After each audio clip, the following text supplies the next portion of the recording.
नमस्कार। पॉलिटी में लास्ट केंद्र राज्य संबंध में अनुच्छेद 248 पढ़ा हमने। ये बात नहीं करता है, इसमें प्रावधान है अवशिष्ट शक्तियाँ। अवशिष्ट शक्तियाँ या अवशिष्ट विषय ऐसे विषय होते हैं जिन्हें संघ सूची, राज्य सूची और समवर्ती सूची में ना लिया गया हो।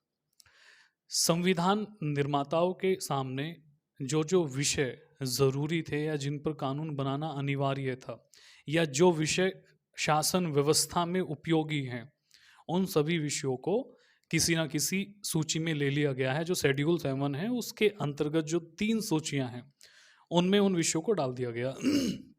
लेकिन अवशिष्ट विषय ऐसे हैं जो तीनों सूची में नहीं लिए गए हैं। ये उत्पन्न होते हैं समय के साथ। जैसा लास्ट क्लास में हम बात कर रहे थे साइबर क्राइम। साइबर एक क्राइम भी हो सकता है। ये 1950 में या 1946 से लेकर 1950 तक संविधान का निर्माण हुआ है। इस समय कोई सोच भी नहीं सकता था कि आने वाले समय में साइबर एक क्राइम हो जाएगा और इसको लेके कोई कानून बनाना होगा। तो इसको सूची में तो नहीं रखा गया है। अब ये अवशिष्ट विषय बन गया। अब इस पे कानून कौन बनाएगा? क्या राज्य सरकार कानून बनाएगी या केंद्र सरकार कानून बनाएगी या राज्य और केंद्र दोनों मिलकर कानून बनाएंगे? इस पर केंद्र सरकार कानून बनाता है। ये हमने अपनी लास्ट क्लास में पढ़ा।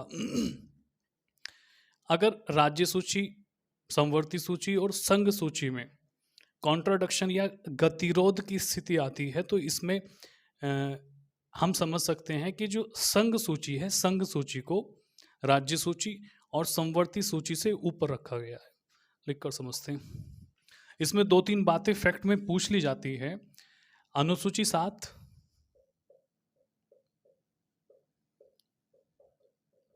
और अनुसूची 7 में 3 सूचियां संघ सूची हमने पढ़ी, राज्य सूची और समवर्ती सूची। तीनों में कौन सी बड़ी होगी? तो सबसे पहला फैक्ट तो ये याद रखना कि संघ सूची राज्य सूची और समवर्ती सूची से ऊपर होगी। सबसे महत्वपूर्ण विषय संघ सूची में ही लिए जाते हैं। अगर बात की जाए ये किसके संदर्भ में है? संघ व राज्य व समवर्ती, तीनों सूची में कंपेयर किया जाए तो सबसे ऊपर संघ सूची होगी। अगर बात की जाए राज्य और समवर्ती सूची में कौन ऊपर होगा? समवर्ती सूची ऊपर होगी। किसमें? राज्य व समवर्ती सूची में।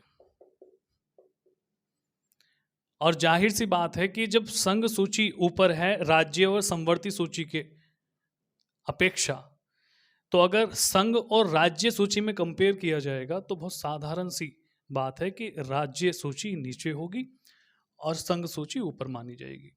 ठीक है। इसमें एक बात और बढ़ा के समझते हैं कि केंद्र सरकार को राज्य सूची पर या संसद राज्य सूची पर, जो राज्य सूची में जो विषय दिए गए हैं उन विषयों पर कानून बनाने का अधिकार होगा। जैसा कि हमने लास्ट क्लास में पढ़ा भी है, संघ सूची में जो विषय होंगे उस पर केंद्र सरकार कानून या संसद कानून बनाती है। राज्य सूची में जो विषय होंगे उस पर राज्य विधानमंडल कानून बनाएगा। समवर्ती सूची में जो विषय होंगे उस पर कौन कानून बनाएगा? उस पर कानून बनाएगा संसद और राज्य विधानमंडल। लेकिन संसद के द्वारा राज्य सूची में जो विषय दिए गए हैं उन पर भी कानून बनाया जा सकता है। क्या कोई ऐसी स्थिति हो सकती है कि जब राज्य सरकार संघ सूची से ऊपर हो, मतलब संसद से ऊपर हो? कोई ऐसी स्थिति अगर समवर्ती सूची और समवर्ती सूची में जो विषय दिए गए हैं उस पर संसद और राज्य विधान मंडल में जब गतिरोध उत्पन्न हो जाता है, एक सामान्य सी बात है कि उस स्थिति में केंद्र सरकार का कानून ही प्रभावी होगा। लेकिन क्या कोई ऐसी स्थिति है जब गतिरोध उत्पन्न होता है संसद और राज्य विधानमंडल में समवर्ती सूची को लेकर, तो इसमें क्या राज्य विधानमंडल को ये शक्ति होगी कि वो अपना कानून प्रभावी कर दे संसद के सामने? तो ऐसी एक स्थिति बनती है, इसके लिए अनुच्छेद 200 और 201 समझा जाता है। राज्य विधानमंडल के द्वारा जब कोई कानून बनाया जाता है, वो जब विधानसभा और विधान परिषद, अगर राज्य में विधान परिषद है, वहाँ से पारित होकर पहुँच जाता है राज्यपाल के पास, तो राज्यपाल अनुच्छेद 200 के अनुसार इस विधेयक को अपने पास सुरक्षित रख सकते हैं राष्ट्रपति के लिए। इस पर वो अनुमति दे भी सकते हैं, इसको वो रोक भी सकते हैं, इसको वो राष्ट्रपति के लिए सुरक्षित रख सकते हैं। अनुच्छेद 201 को जब हम पढ़ते हैं तो इसमें बात की गई है कि राष्ट्रपति के पास जो विधेयक सुरक्षित रखा गया है उस पर वो अपनी सहमति दे भी सकते हैं और रोक भी सकते हैं। अब इसमें क्या समझना है? सबसे पहला तो हमने वरीयता देखा, संघ सूची को ऊपर रखा गया है। किस कंपेयर में? जब संघ, राज्य और समवर्ती तीनों हो। अगर संघ और राज्य सूचियों को कंपेयर किया जाए तो भी संघ सूची ऊपर होगी। अगर राज्य व समवर्ती सूची को कंपेयर किया जाए तो समवर्ती सूची ऊपर होगी। केंद्र सरकार राज्य सूची पर विषय बना सकता है। अगर समवर्ती सूची को लेकर संसद और राज्य के बीच गतिरोध हो जाए, समझना है हमें ये, यदि समवर्ती सूची को लेकर सबसे पहला तो इसमें यह समझ लेना कि समवर्ती सूची पे जो विधि बनाई जाएगी, जो कानून बनाया जाएगा, विधि कौन कौन बनाएगा? संसद बनाएगा और राज्य विधानमंडल, राज्य सरकार विधि बनाएगी। अगर विधि को लेकर गतिरोध उत्पन्न हो जाता है राज्य सरकार और केंद्र या संसद के बीच में, तो किसकी विधि मान्य होगी समवर्ती सूची के विषय पर? तो इसमें जो संसद ने विधि बनाई है वो मान्य होगी। यहां संसद को अधिक शक्तियां मिली है। क्या कोई स्थिति ऐसी बनती है जो हम अभी बात कर रहे थे, जिसमें संसद के कानून को निष्प्रभाव कर दिया जाएगा राज्य के कानून की अपेक्षा? तो इसके लिए मैं भी पढ़ रहा था 200 आर्टिकल 201। इसमें क्या होता है, जब किसी राज्य का राज्य विधानमंडल कोई कानून या प्रस्ताव पारित करता है, उसने कोई समवर्ती सूची में जो विषय है उससे संबंधित ही कोई प्रस्ताव पारित कर दिया, ये प्रस्ताव पारित हो गया विधानसभा से, अब ये पहुंच जाएगा राज्यपाल के पास। अब अनुच्छेद 200 में राज्यपाल को ये शक्ति होगी कि राज्यपाल ऐसे प्रस्ताव पर अपनी सहमति दे भी सकता है और सहमति रोक भी सकता है। अनुच्छेद 200 का प्रयोग करके राज्यपाल ने अपने पास उस प्रस्ताव को रोक लिया और सुरक्षित कर दिया राष्ट्रपति के लिए, आरक्षित कर लिया। आर्टिकल 201 में राष्ट्रपति को यह अधिकार होगा कि जो राज्यपाल के द्वारा विधेयक उनके लिए आरक्षित किया गया है उस पर वो सहमति दे भी सकते हैं और नहीं भी।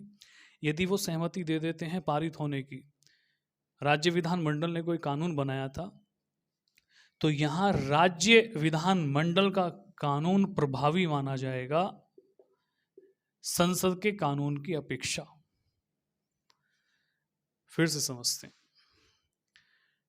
समवर्ती सूची में जो विषय हैं उस पर कानून बनाने का अधिकार होता है राज्य सरकार और केंद्र सरकार को। जब संसद और राज्य सरकार के बीच समवर्ती सूची में दिए गए विषय के ऊपर विधि बनाने के लिए जब गतिरोध उत्पन्न हो जाता है तो किसका कानून मान्य होगा? सामान्य परिस्थितियों में संसद द्वारा बनाई गई विधि ही मान्य होगी, वो प्रभावी होगी। राज्य सरकार की विधि पीछे हट जाएगी, निष्प्रभावी हो जाएगी।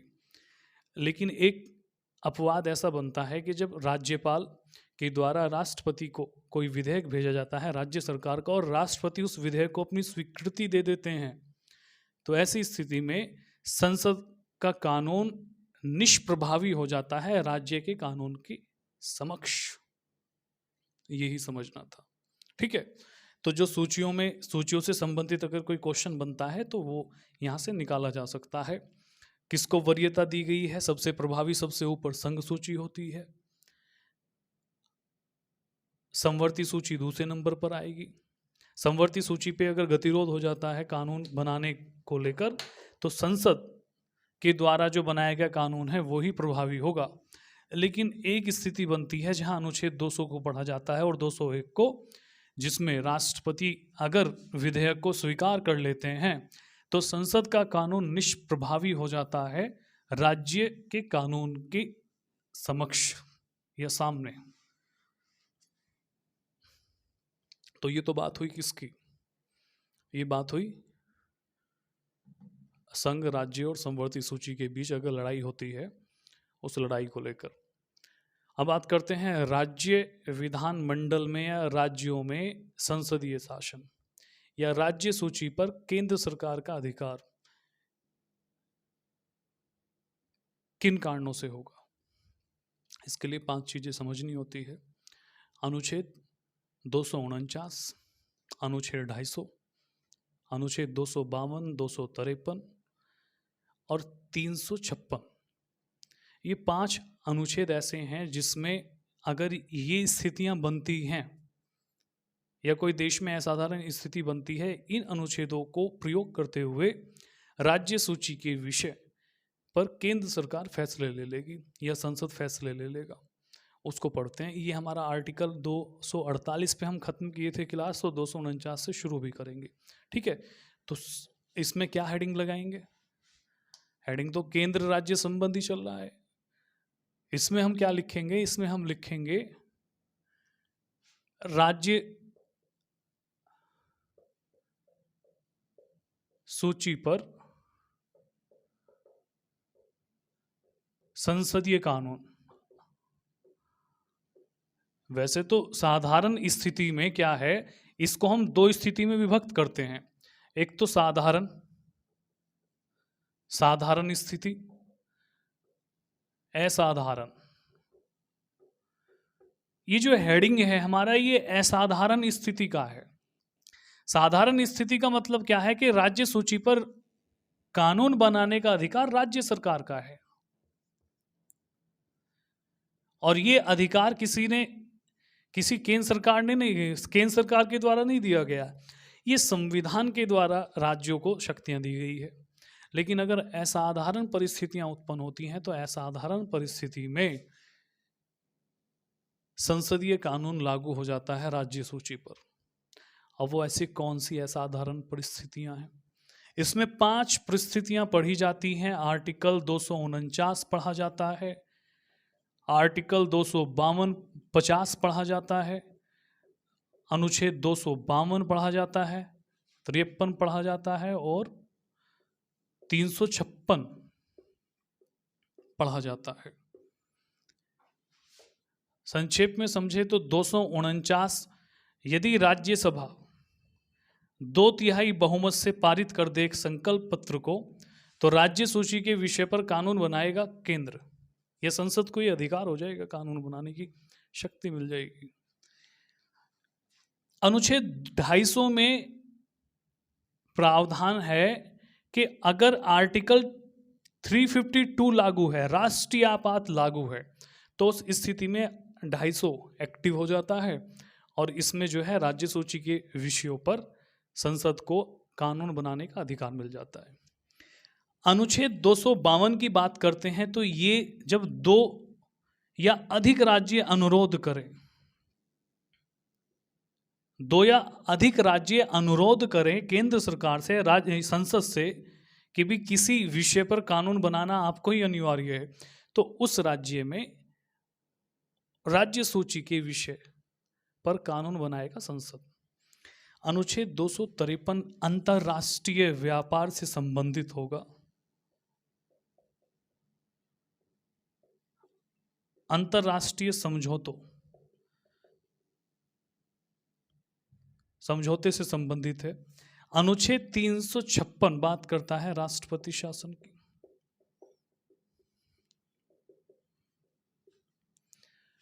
तो ये 5 अनुच्छेद ऐसे हैं जिसमें संसद को यह अधिकार हो जाता है कि वो राज्य सूची पर या राज्य सूची में जो विषय दिए गए हैं उस पर कानून बना सके। तो नंबर 1 अनुच्छेद 249 को पढ़ते हैं। अनुच्छेद 249 में क्या है कि अनुच्छेद 249 राज्यसभा कोई अधिकार होगा अनुच्छेद 249 के अनुसार कि कोई ऐसा विषय या देश में अखंडता, राष्ट्रीय हित, राष्ट्रीय महत्व का कोई विषय उत्पन्न हो गया है और अखंडता एकता को बनाए रखना है, राज्य सूची पर अधिकार दे देता है संसद को कानून बनाने के लिए। राज्यसभा इसके लिए क्या करती है, अपने सदस्यों के 2/3 बहुमत से संकल्प पत्र पारित करती है और पारित करने के बाद संसद को ये अधिकार हो जाएगा राज्य सूची में जो विषय है उस पर कानून बनाने का। इसकी अवधि 1 वर्ष होगी। 1 वर्ष में 1 वर्ष के बाद असंख्य बार 1 वर्ष के लिए इसे बढ़ाया जा सकता है। शर्त क्या है? शर्त वही है कि राज्यसभा 2/3 बहुमत से संकल्प पत्र को रिन्यू करती रहे, पारित करती रहे, बढ़ता रहेगा। अगर 1 वर्ष के बाद संसद ने ऐसे पत्र को पारित नहीं किया है तो 6 महीने के अंदर जो संसद को अधिकार था राज्य सूची पर कानून बनाने का वो समाप्त हो जाएगा। अनुच्छेद 249 को समझते हैं लिखित रूप से।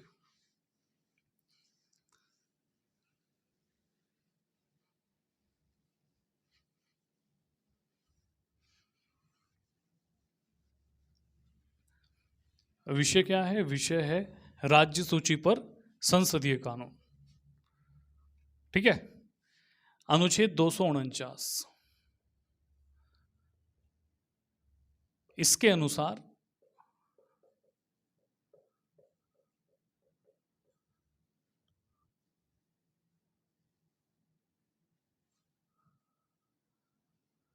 यदि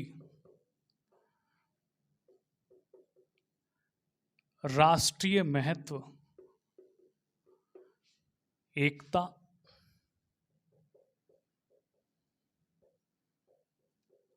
अखंडता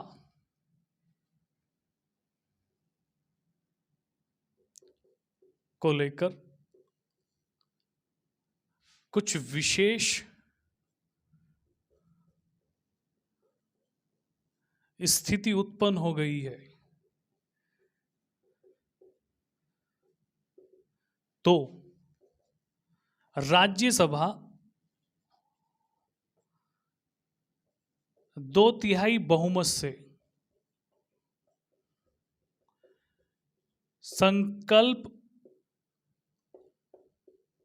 पत्र पारित कर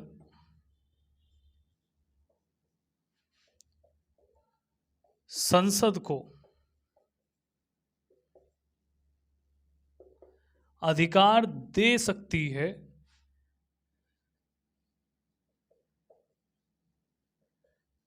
कि वह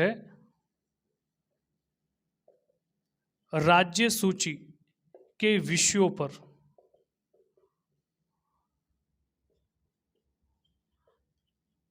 कानून बना सके।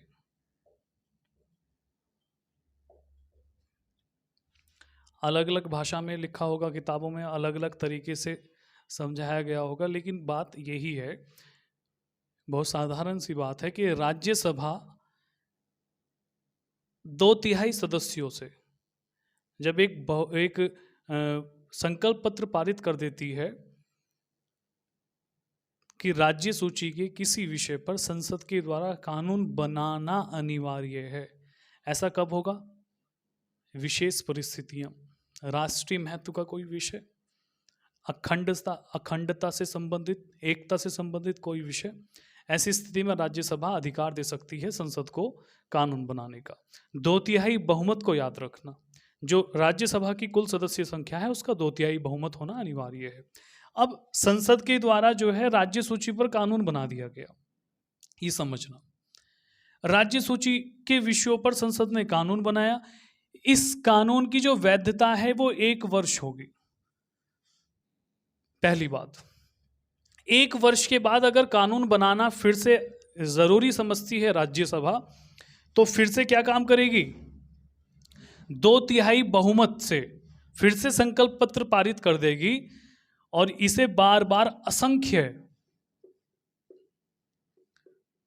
असंख्य बार इसे 1 वर्ष के लिए बढ़ाया जाता रहेगा।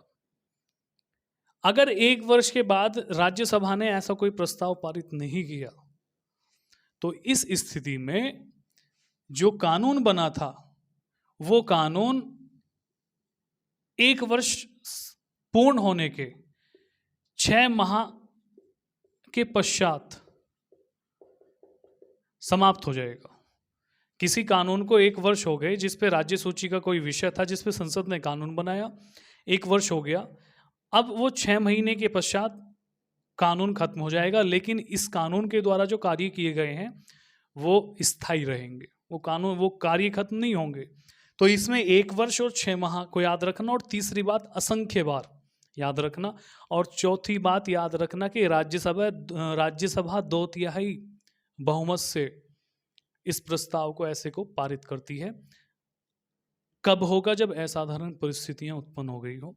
अनुच्छेद 249 हमारा कंप्लीट हो गया है ना। नेक्स्ट,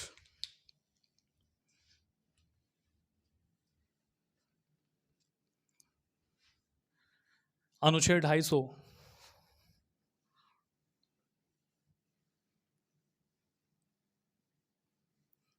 ये नेशनल इमरजेंसी, राष्ट्रीय आपात की बात करता है।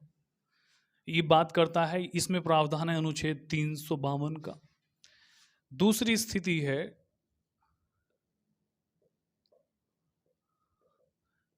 अनुच्छेद 250। अनुच्छेद 250 में प्रावधान है राष्ट्रीय आपात के समय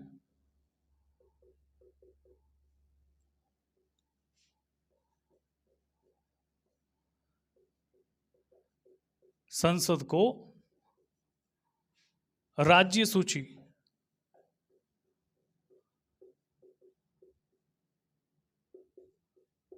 विधि बनाने का अधिकार, राज्य सूची पर कानून बनाने का अधिकार।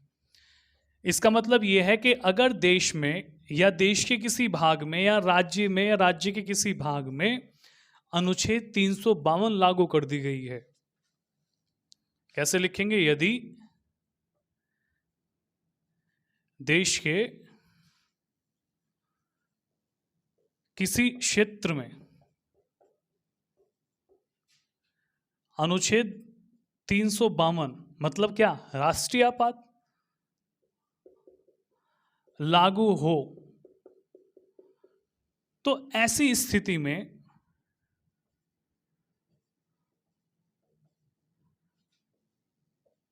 राज्य की विधायी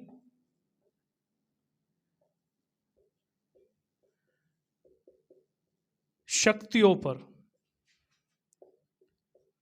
केंद्र का अधिकार होता है, या राज्य की विधायी शक्तियां केंद्र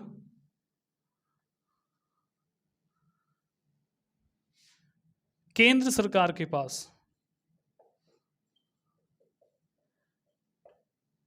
पहुंच जाती है, चलकर नहीं जाती। ये प्रावधान है।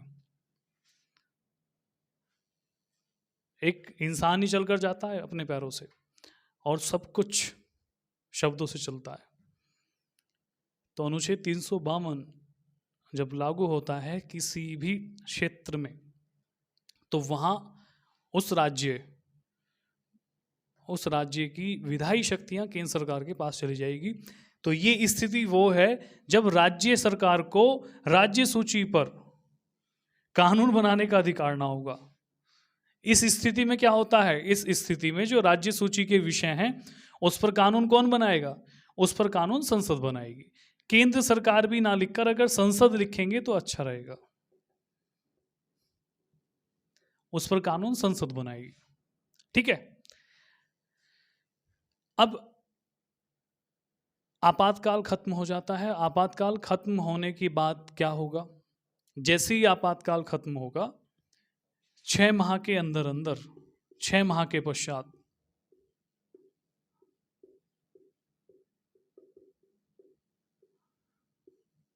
जो ये कानून बनाने की शक्ति है संसद को, ये शक्ति समाप्त हो जाएगी अपने आप।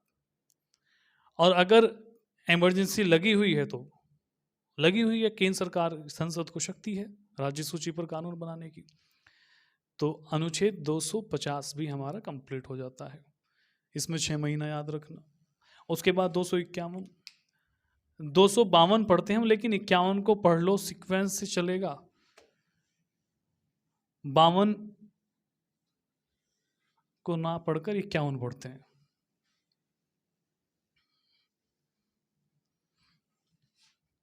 अनुच्छेद 251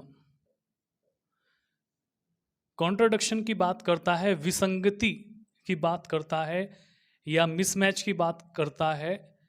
इसमें लिखा है कि अनुच्छेद 249 व 250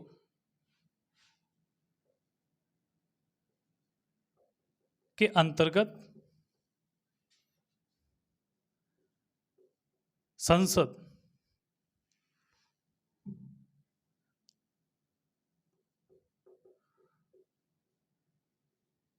द्वारा बनाई गई विधि तथा राज्य विधानमंडल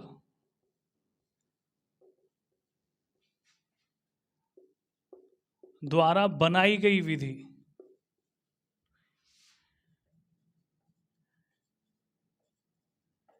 विधि में असंगतता।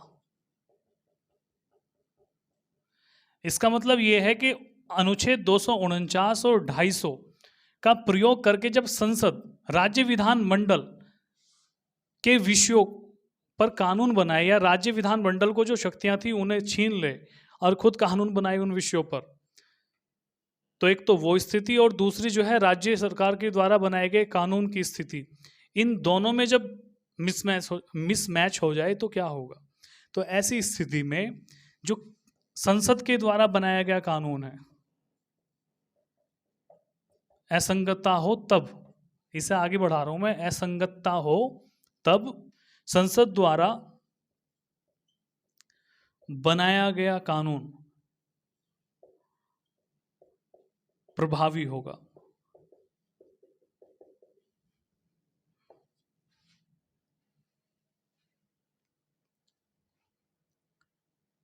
अनुच्छेद 249 और 250 के द्वारा या 250 का प्रयोग करते हुए संसद के द्वारा बनाई गई कोई विधि असंगत हो जाती है राज्य विधान मंडल द्वारा बनाई गई किसी विधि से, तो इस स्थिति में क्या होगा, ये अनुच्छेद 251 समझा रहा है हमें।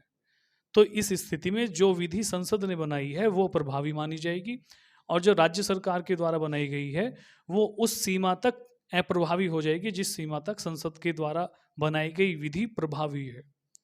या इसको सीधा सीधा समझो कि संसद ने कानून बना दिया, वो प्रभावी रहेगा, और राज्य विधानमंडल कानून शून्य हो जाएगा। इसमें आज इतना ही पढ़ेंगे। ठीक है, नमस्कार।